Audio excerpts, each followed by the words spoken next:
जय Shri Krishna friends, welcome to Hari Mukund. आइए आज श्रीमद् भागवत पुराण का चौथा अध्याय शुरू करते हैं, जिसमें महर्षि व्यास के असंतोष के बारे में बताया गया है।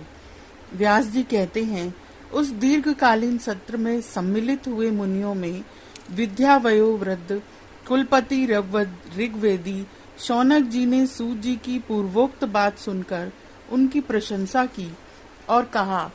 शौनक जी बोले, सूत जी, आप वक्ताओं में श्रेष्ठ हैं तथा बड़े भाग्यशाली हैं। जो कथा भगवान श्री सुखदेव जी ने कही थी, वही भगवान की पुण्यमयी कथा कृपा करके आप हमें सुनाइए।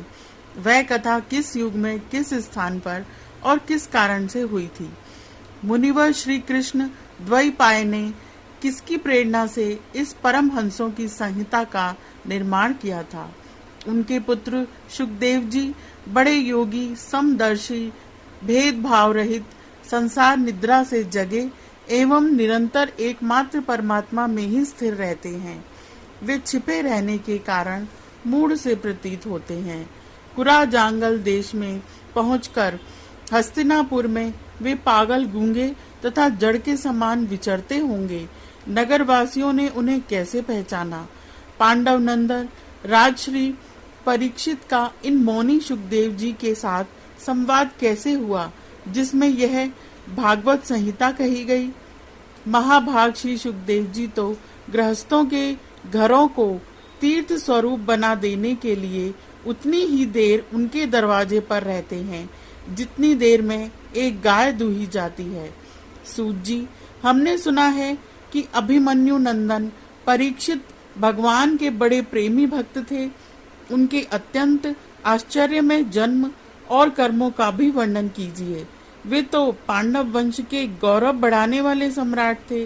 वे भला किस कारण से साम्राज्य लक्ष्मी का परित्याग करके गंगा तट पर मृत्यु पर्यंत अनशन का व्रत लेकर बैठे थे? शत्रुघ्न अपने भले के लिए बहुत सा धन लाकर उनके चरण रखने की चौकी को नमस्कार करते हैं। वे एक वीर युवक थे। उन्होंने उस दुष्यंत यज लक्ष्मी को अपने प्राणों के साथ भला क्यों त्याग देने की इच्छा की? जिन लोगों का जीवन भगवान के आश्रित है, वे तो संसार के परम कल्याण, अभ्युदय और समृद्धि के लिए ही जीवन धारण करते हैं। उसमें उनका अपना कोई स्वार्थ नहीं होता। उनका शरीर तो दूसरों के हित के लिए था। उन्होंने विरक्त होकर उसका परित्याग क्यों किया? वेदवाणी को छोड़कर अन्य समस्त शास्त्रों के आप पारदर्शी विद्वान हैं। सूत जी, इसलिए इस समय जो कुछ हमने आपसे पूछा है, वह सब कृपा करके हमें कहिए।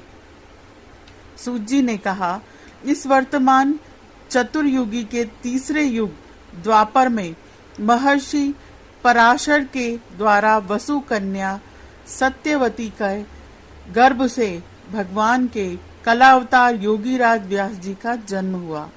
एक दिन वे सूर्योदय के समय सरस्वती के पवित्र जल में स्नान आदि करके एकांत पवित्र स्थान पर बैठे हुए थे। महर्षि भूत और भविष्य को जानते थे। उनकी दृष्टि अचूक थी। उन्होंने देखा कि जिसको लोग जान नहीं पाते, ऐसे समय के फेर से प्रत्येक युग में धर्म संकरता और उसके प्रभाव से भौतिक वस्तुओं की भी शक्ति का ह्रास होता रहता है। संसार के लोग श्रद्धाहीन और शक्ति रहित हो जाते हैं। उनकी बुद्धि कर्तव्य का ठीक ठीक निर्णय नहीं कर पाती और आयु भी कम हो जाती है। लोगों की इस भाग्यहीनता को देखकर उन मुनीश्वर ने अपनी दिव्य दृष्टि से समस्त वर्णों और आश्रमों का हित कैसे हो, इस पर विचार किया। उन्होंने सोचा कि वेदोक्त कर्म लोगों का हृदय शुद्ध करने वाला है। इस दृष्टि से यज्ञों का विस्तार करने के लिए उन्होंने एक ही वेद के 4 विभाग कर दिए। व्यास जी के द्वारा रक, यजु, साम और अथर्व, इन 4 वेदों का उद्धार हुआ। इतिहास और पुराणों को 5वां वेद कहा गया।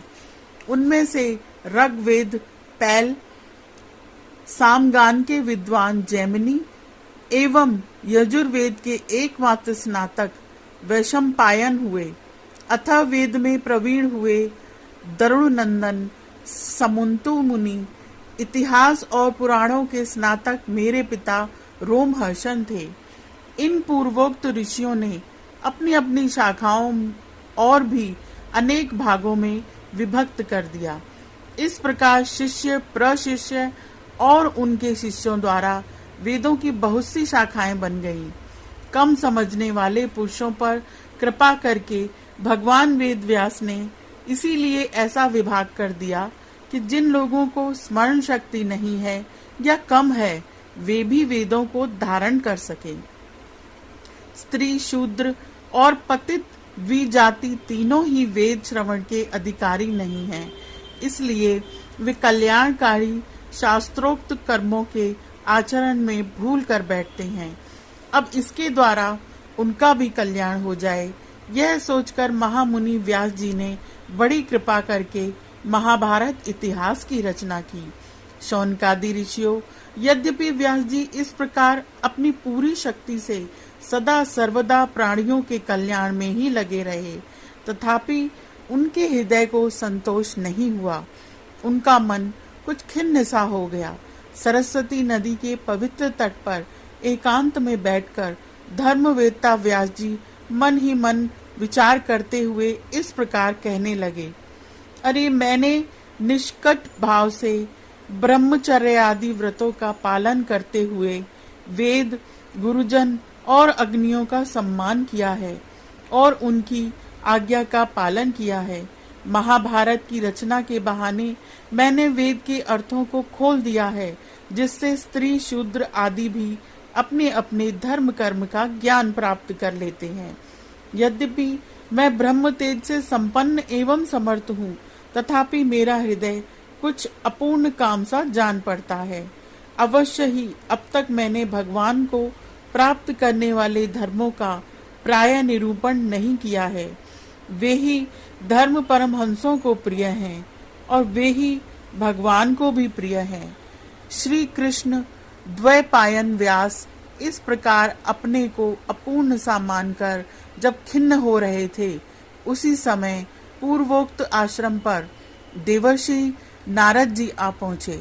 उन्हें आया देख व्यास जी तुरंत खड़े हो गए।